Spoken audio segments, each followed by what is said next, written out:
Namo tassa bhagavato arahato samma sambuddhassa. Namo tassa bhagavato arahato samma sambuddhassa. Namo tassa bhagavato arahato samma sambuddhassa. Buddhang Dhammang Sanghang Namasami.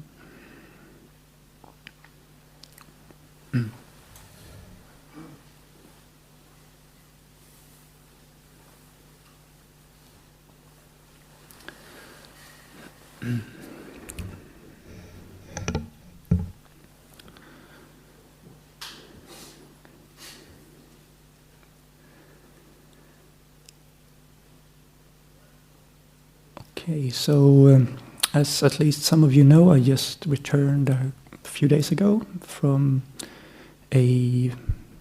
about five-week visit in mostly Sweden and also a bit in Norway, so in Scandinavia. So I thought I would share a little bit about what happened.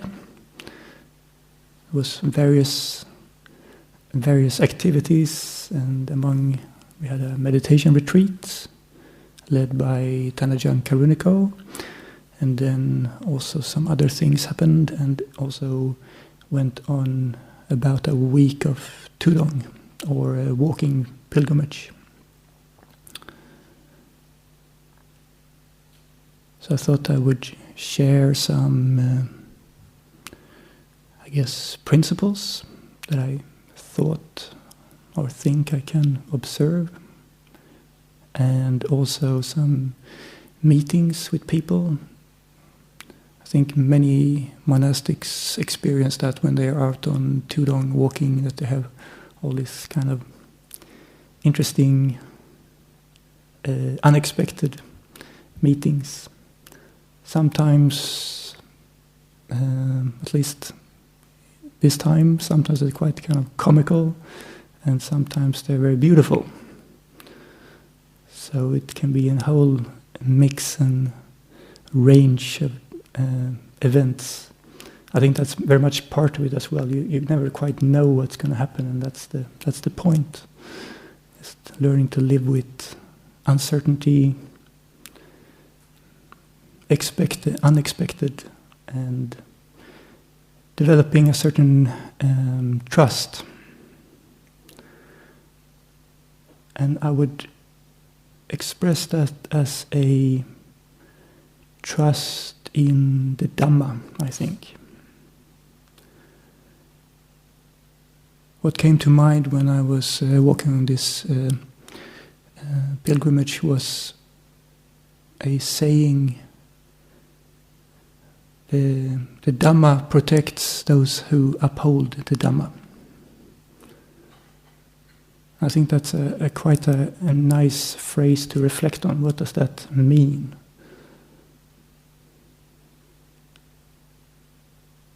And I'll probably return to that a bit later on when talking about various things that happened.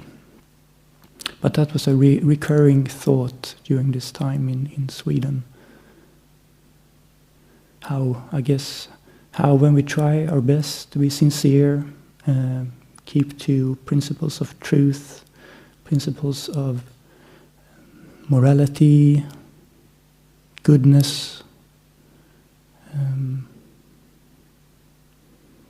trying to work for the greater good, trying to be unselfish, what kind of results that has in the world.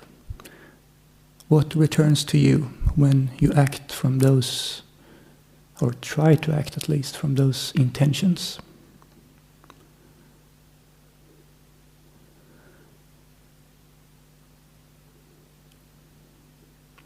I think that's one, principle that I seem to observe, at least, that the more the mind develops or wants to develop towards goodness, towards purity, towards wholesomeness, that seems also to attract those very same things.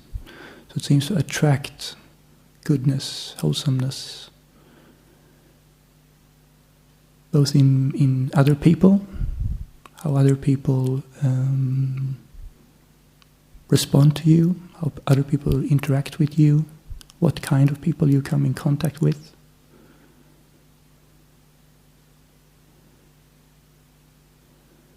And how it can also diffuse a situation. If somebody approaches with a agitated mind state or an angry mind state or a confrontational mind state, if there's no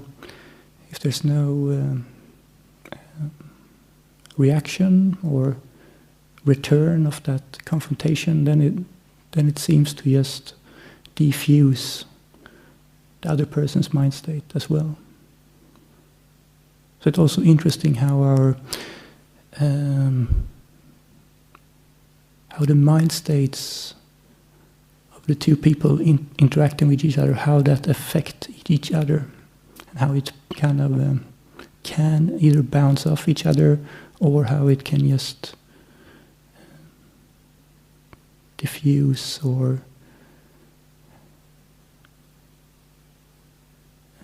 remove whatever unwholesomeness there might be.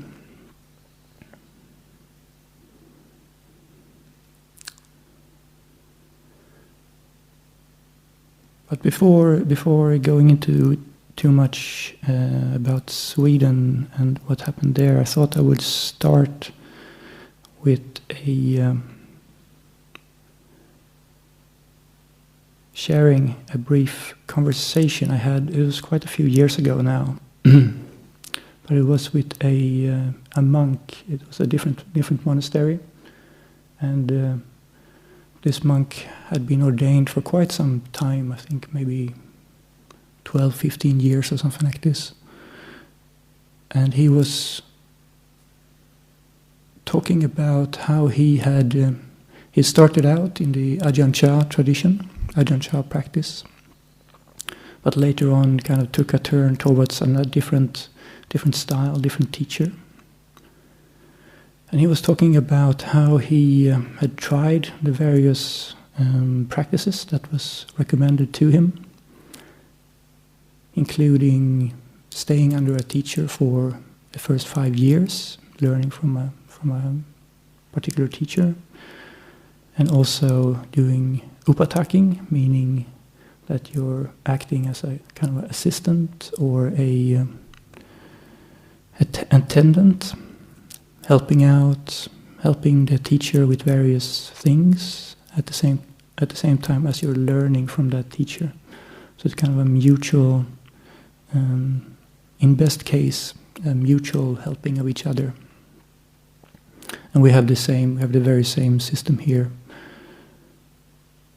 It's a way of developing various qualities and a connection between people, developing compassion, care, learning to be observant, learning to see the needs of other people. Also a way of getting out of one's own mind, one's own problems, and learning to consider other people as well. So he had done this, and he had also tried tudong, or this walking pilgrimage. And he said that he did all these practices, and he did what he was supposed to do, but that it didn't really yield any particular good results that he could discern, or it didn't really make that big of an impact on him, on his spiritual development. And now when he turned to a different style of practice or something like this had worked much better for him.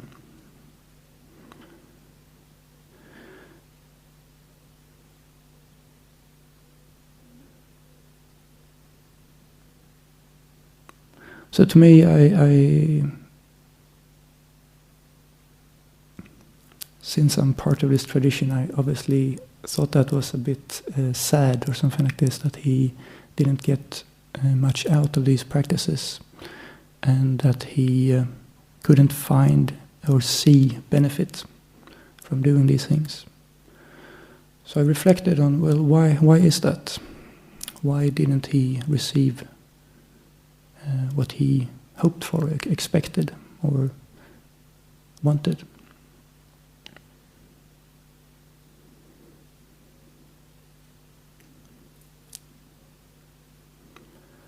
And my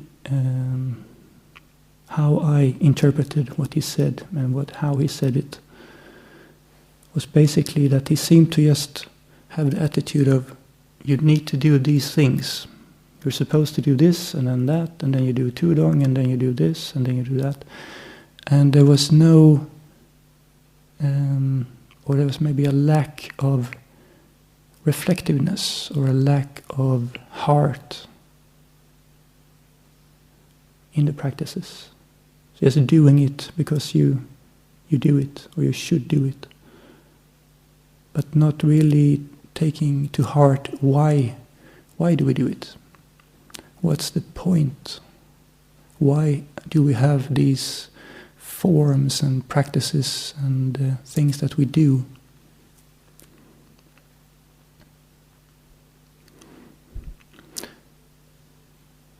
And I very much recognized this from my own wandering, my own walk this time.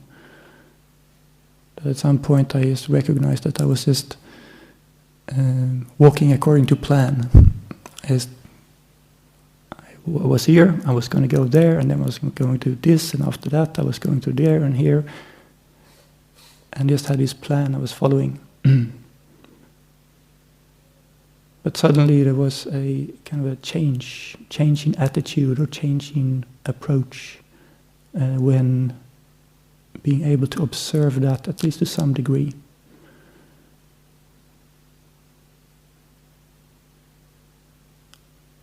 Oh right, yeah, I'm doing this actually to be able to partly let go of this tendency to always have to be with the next thing. Try to be in the present instead. Try to observe what is actually causing this continual stress and pressure during this wandering, during this walk. Why am I not content in the present? Why do I have to get to the next city or the next place or the next whatever?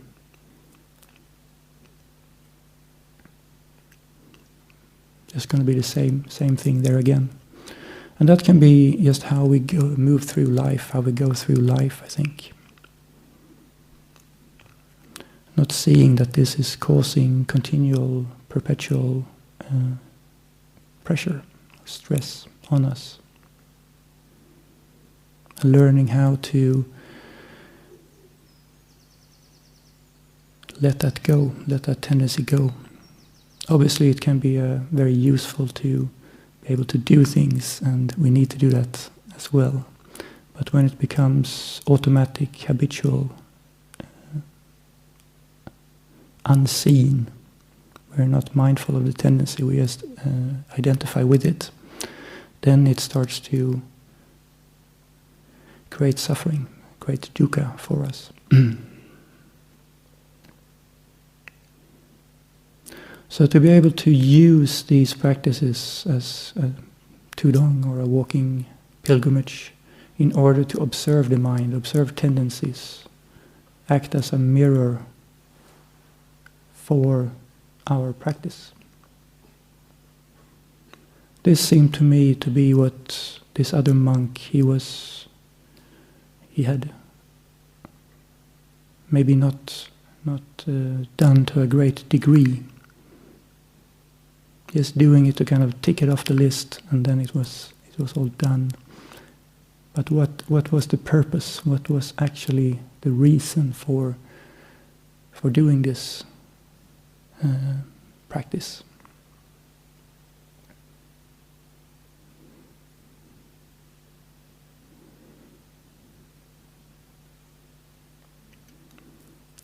And in the Buddhist scriptures, in the Buddhist scriptural language, I think this can be referred to as sila bata paramasa, which basically means that we grasp or we take these various practices and rules and so on, we grasp them in the wrong way.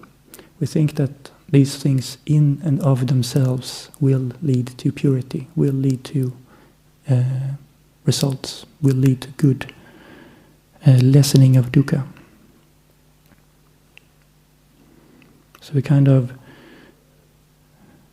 overestimate the power of just a form or just doing something without having the right intention, the right attitude, also checking what kind of results these practices are having on our minds, on ourselves.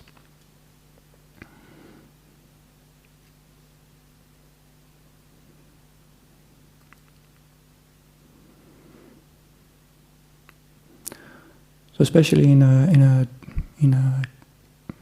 long-standing tradition as this one, the Theravada tradition, we have a lot of form. We do things a certain way. We do certain things. But always to remember why do we do them? What's the point? What's the purpose? What are they supposed to lead to? I think one classic example is the bowing, for example. So why do we bow? We bow a lot. So there will be an Agarika precept ceremony coming up, or it's scheduled to come up pretty soon. I think there's something about like 60 or 70 bows in that ceremony.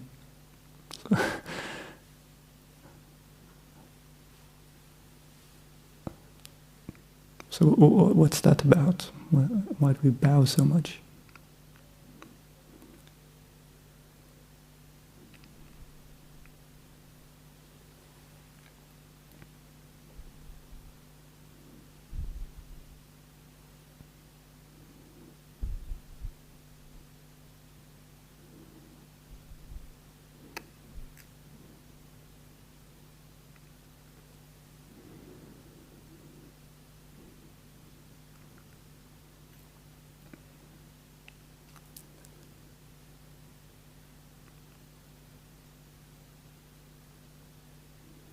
So this principle of putting your heart into the practices, putting your heart and mind.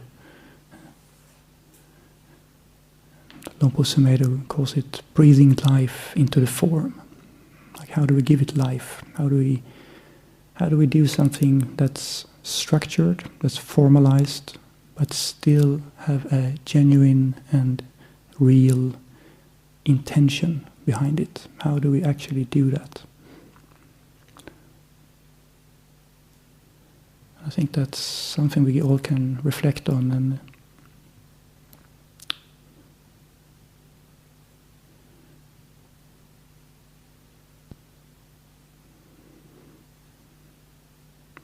this was actually something also my father.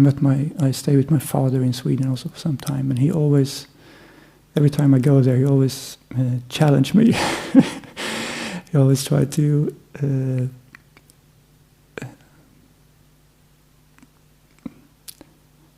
ask about being a monk or doing these various practices.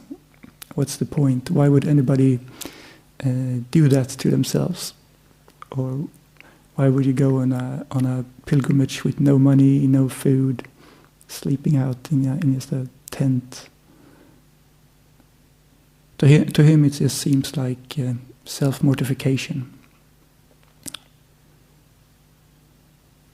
And it is actually a good question. Like, why do we do it? And like I was saying, that I think that's a very important part of spiritual practice, to reflect on that and try to see that in oneself. What is driving us, and how can we use these various things to our benefit?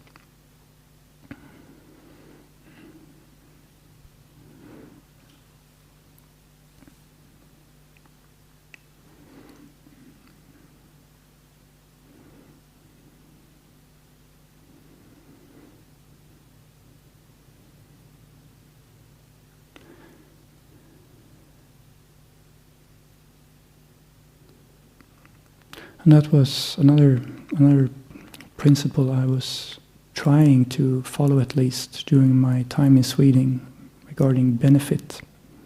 Like, what's the point of all the activities that we do? I think I first heard it probably from a story from Luang Por Cha when he was traveling to the West, and he said that he was hoping to create benefit with his travel, or with going there. I'm not sure if I had that intention when going to Sweden, but reflecting back, like, what was all these activities about? What was the point of doing all these various things, like having a meditation retreat, and then going to visit various monasteries, visiting family, doing tudong? I think, I hope at least, that it can be summarized in trying to create benefit, trying to create something good, trying to create good causes in the world, trying to spread something good, and following that principle of, in whatever activity we do, trying to create benefit.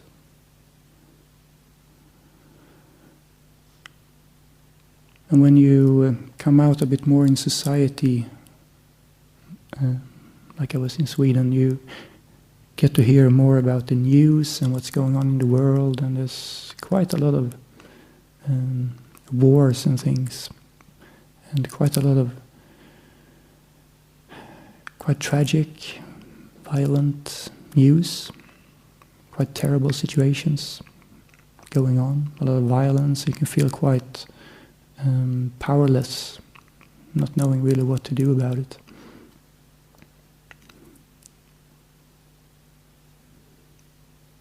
But I think one thing that we can do is exactly this: try to create benefit, trying to do something good, and to counter all the other forces in the world, trying to uphold the good, uphold those principles,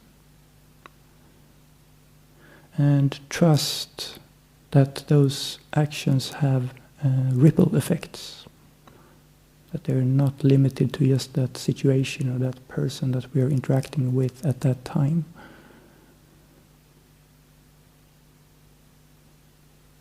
Like, for example, this just a meditation retreat, people going there, hopefully benefiting from it, but then they also go back in to their homes, their families, wherever they live, and hopefully that also affects the people they come in contact with. So it ripples and creates hopefully a wave of good.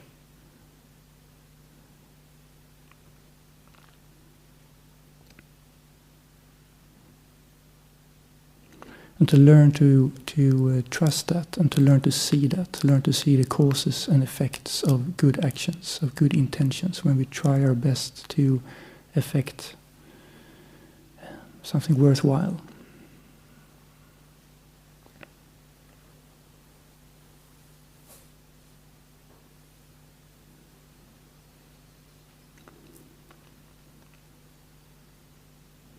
So in this meditation retreat, there was, just like to give an example of this, there was a few, I think 4 Thai ladies who wanted to come to retreat, but they were working, so they couldn't come when the retreat started.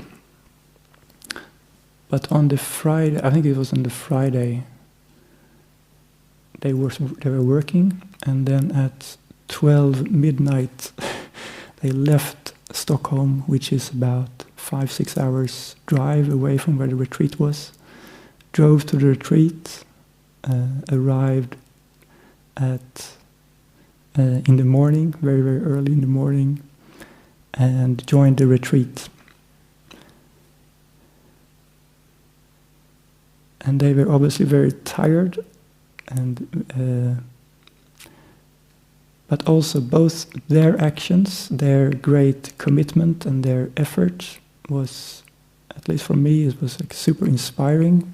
Just how somebody can have such faith to come for 2 days, and they drove maybe 5-6 hours in one direction and then back 5-6 hours, and they seem to be. They also seem to be very inspired by the occasion. So just to be able to join, to practice Dhamma, to see other people practicing Dhamma.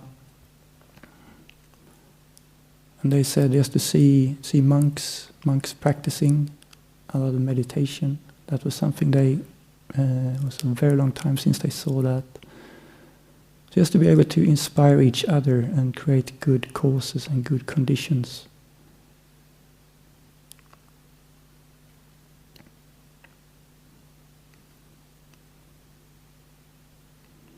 And if somebody else can do something like that,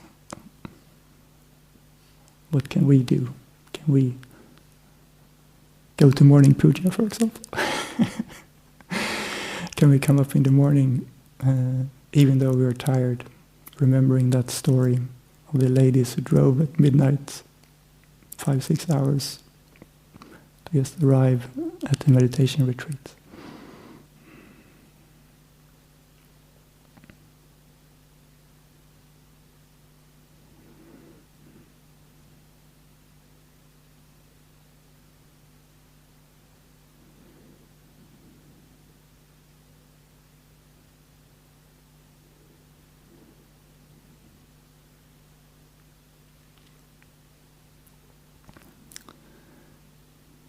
Maybe before also closing off, I just wanted to share maybe two stories from this pilgrimage, the Tudong. Or actually, one was not from the pilgrimage, but it was two meetings that that created a clear memory, vivid memory.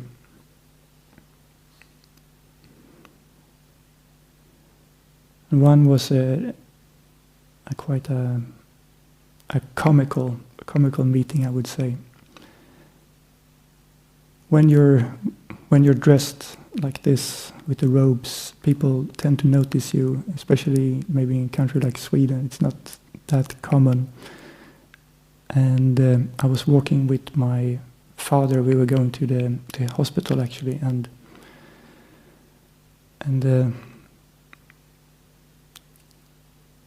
For you who don't know, I was born and raised in Sweden, so I was living there for many years, and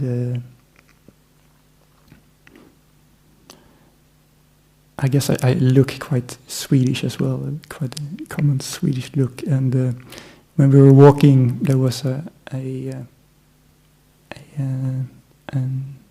immigrant, I guess you can say, a Swedish immigrant who was there. And he was very excited to see a monk, and he was saying like, "Are you a monk? Are you a monk?"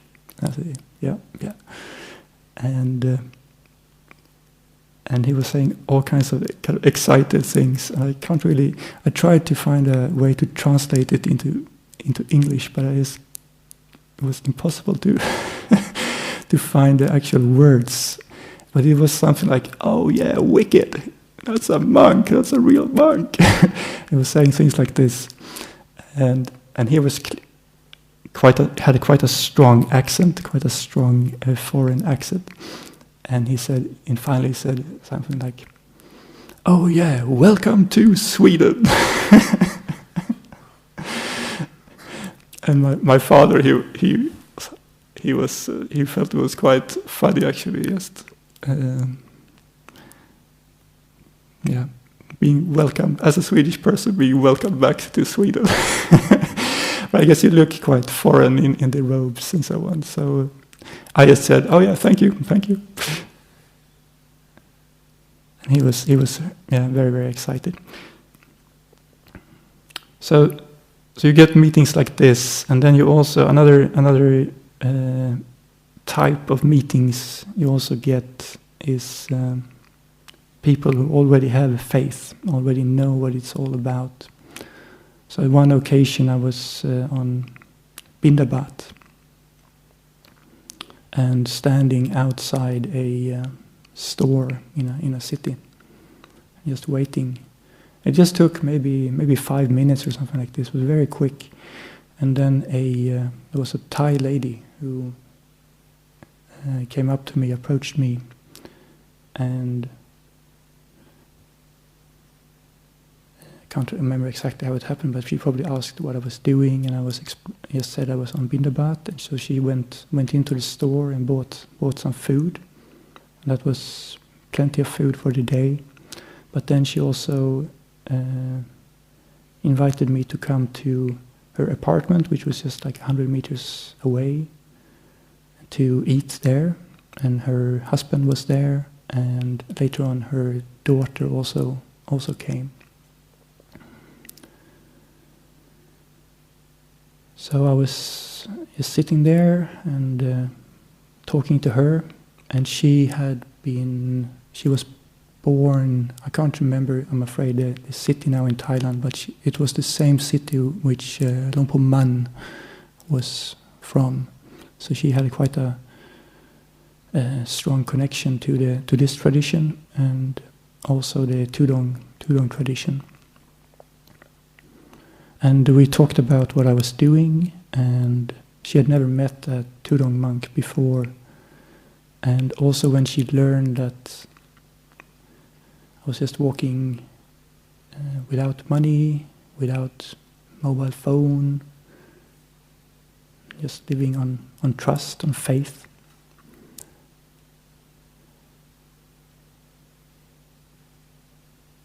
And also at first she contacted a friend to just let her friend know about this.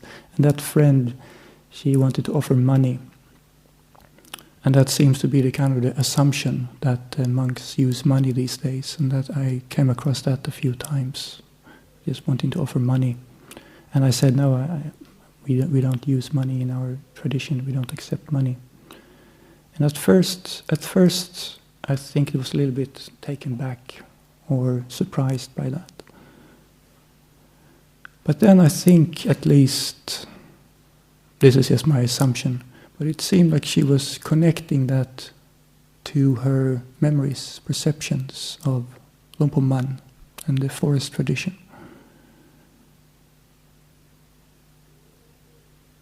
And she was sitting there very, very respectfully, and then just started crying, and she was just crying.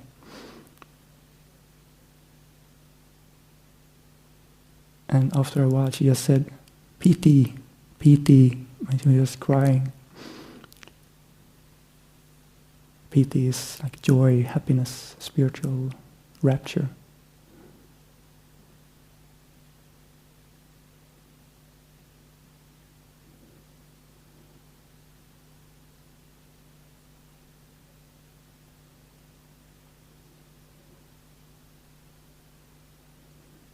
And that was, I think, the most beautiful meeting for me in during the tudong, during that time.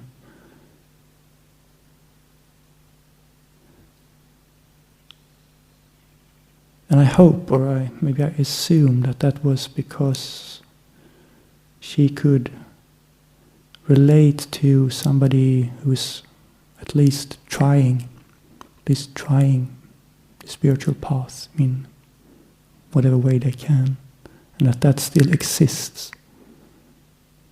And I think that for us as monastics in the monastic community, this is, I think, really, really important to remember and to trust in these principles, that following Dhamma, trying to follow Dhamma, trying to follow these principles can have such a beautiful result.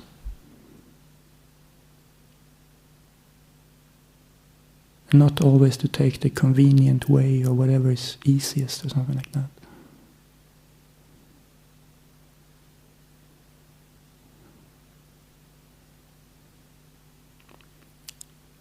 And she was super generous, and that's, I guess, that's how I see this principle of the Dhamma helps those who try to uphold or try to follow the Dhamma. And trying to develop a trust in this principle, trust in that the world or the mind works in that way. There is goodness, and goodness recognizes goodness, hopefully. And we want to help each other.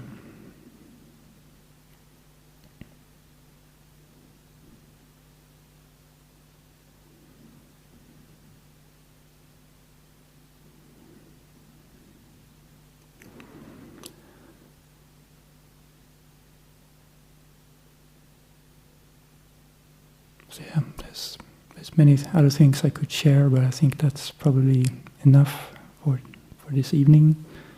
And it's very nice to be back again, nice to see everybody, and I hope some of what I've said has been of benefit, and just wish you all the best in your continued practice. So, thank you very much.